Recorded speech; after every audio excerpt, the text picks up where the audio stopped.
묵상하고 기도하고 행동하라. 묵상기행 인사드립니다. 오늘은 요한복음 4장 4절에서 30절까지 무려 26절에 해당하는 부분을 차지하며 예수님과 만난 사마리아 여인에 대해 함께 묵상해 보도록 하겠습니다. 이 사마리아 여인은 일명 우물가의 여인으로 잘 알려져 있고 우리가 잘 부르는 CCM에도 등장하는 그 인물이기도 합니다. 우리의 몸은 연령과 성별에 따라 다르지만 대략 60 내지 70% 이상이 수분으로 이루어져 있습니다. 그러니 누구에게나 육체의 생존을 위해 마실 물이 필요하고 사마리아의 수가라는 동네에 이 여인 역시도 물이 필요했겠죠. 보통은 더운 시간을 피해서 물을 기는 것이 통상적인데 이 사마리아 여인은 더위가 한창인 낮에 물을 길러 왔습니다. 왜일까요?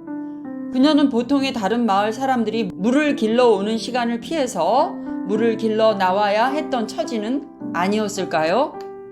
맞습니다. 그녀와 예수님과의 대화에서 남편 이야기를 나누는 대목에서 알 수 있는데 그녀는 5명의 남편이 있었던 과거가 있습니다. 그녀는 과거가 이렇듯 힘들었다는 것을 단번에 알 수 있는데 그렇다고 현재 함께하는 남자도 남편은 아니라고 예수님께서 말씀하시는 것으로 보아 그녀의 삶은 과거도 현재도 만만치 않은 삶을 살고 있는 것 같습니다. 더 나아가서 낮에 사람들을 피해서 물을 길어야 하는 상황이라는 것은 그녀의 처지는 행복하지 않은 것뿐만 아니라 그 당시 주위 사람들에게 자신의 삶이 부끄러울 정도로 그녀의 과거와 현재의 삶은 사회적으로도 인정받을 수 없는 자리에 서 있다는 것을 말해주는 것 같습니다. 하지만 이 여인에게 예수님은 물을 달라 하시며 말을 거십니다. 역시 우리 예수님은 사회적 약자들에게 큰 관심을 갖고 가까이 해주심을 알 수 있는 대목이죠. 사마리아 땅의 여인, 그것도 과거와 현재의 삶이 그다지 이스라엘 사람들에게 환영받을 수 없었던 그 여인을 예수님은 먼저 다가가서 만나 주십니다. 그녀와 예수님과의 대화에서 결국 그녀는 육체의 생존을 위해 필요한 물뿐 아니라 영생의 물에 대한 예수님의 직접 설교를 듣게 되고 기다렸던 메시아를 만나서 구원의 영광을 얻게 됩니다. 그녀는 자유를 얻게 된 것입니다. 매일 육체에 매여서 다른 이들을 피해서 살아야 했던 그녀는 예수 그리스도의 구원의 메시지를 듣고 구원을 받게 되었습니다. 생수의 근원이 되신 예수님의 생명의 물을 알게 되고 구원을 받은 그녀는 더 이상 과거에 얽매이지 않고 새 생명의 삶을 얻게 된 것입니다. 생존을 위한 물과 영생을 위한 생명수가 함께 그녀에게 이제 흘러가게 됩니다. 이제는 목마르지 않은 삶과 목마르지 않은 영혼의 영생의 길이 그녀에게 크게 열린 것입니다. 생명을 위한 물, 생존을 위한 물도 필요하지만 더욱 중요한 물은 영혼과 영생을 위한 생명의 물입니다. 영생을 위한 생명수, 생수의 근원이 되신 예수님이 사마리아 여인을 만나주시고 말씀해 주신 것으로 이제 그녀는 새 생명으로의 삶을 살게 된 것입니다. 차원이 다른 삶, 그것은 더 이상 어둠이 아닌 빛으로의 삶이 그녀를 인도하게 될 것입니다.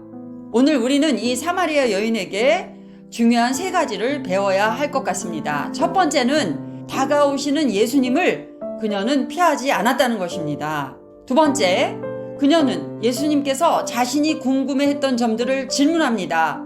계속 질문하며 예수님과의 대화를 거부하지 않고 적극적으로 대화에 참여했다는 것입니다. 세 번째는 그녀는 진정한 예배를 드리고 싶은 마음으로 구원의 메시아를 기다렸던 것입니다. 예수님은 그런 상태에 있는 사마리아 여인을 만나주셨고 알려주셨고 깨닫게 하셨습니다. 그리고 그녀는 모든 것을 깨닫게 되자 그녀의 육체적 갈증에 필요한 물을 길어내는 물동이를 내던지고 마을로 달려갑니다. 그리스도를 만난 것을 마을 사람들에게 알리려고 숨도 쉬지 않고 뒤도 돌아보지 않고 그녀는 마을로 달려갑니다. 이제 예수님을 통해 자신에 대한 부끄러움이 더 이상 없어진 것입니다. 마을 사람들을 피해 다른 사람들이 물을 길러 나오지 않는 시간을 택해 숨듯이 물을 길러왔지만 스스로 마을로 달려가서 마을 사람들에게 자유함을 선물해 주신 예수 그리스도 구원주 메시아를 만난 것을 전하려 달려간 것입니다. 그리고 마을 사람들은 아마도 변화된 그녀의 모습 속에서 진짜 그리스도를 만난 빛나는 얼굴을 보았을 것입니다. 그래서 그들은 동네에서 나와 예수께로 오게 된 것입니다. 아마도 사마리아 사람들에게 더 절실하게 예수 그리스도의 오심이 기다려졌을 것입니다. 회복이 필요한 곳, 사마리아가 더 이상 버려진 땅이 아니라 회복의 땅, 회복된 사람들이 될 수 있었던 것입니다. 예수님은 사마리아를 그냥 지나치신 것이 아닙니다. 그분의 계획 아래 회복을 위한 메시지를 들고 그곳을 가셨던 것이지요. 사마리아 여인이 기다렸던 복음의 예수 그리스도가 오늘 우리의 영혼의 깊은 곳에 오십니다.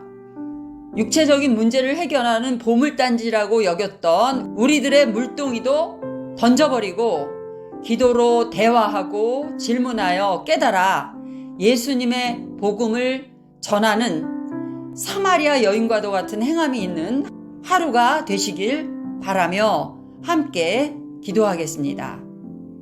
하나님 아버지, 육체를 채우는 일에 그래서 땅만 보는 우리들을 불쌍히 여기시고 고개를 들고 주님을 바라보며 주님과의 적극적인 대화와 관계를 통해 영혼이 촉촉히 은혜로 채워지는 오늘이 될 수 있도록 도와주시옵소서. 예수님의 이름으로 기도드리옵나이다. 아멘. 영상으로 함께 나눌 수 있어서 감사를 드립니다. 또 만나요. 안녕.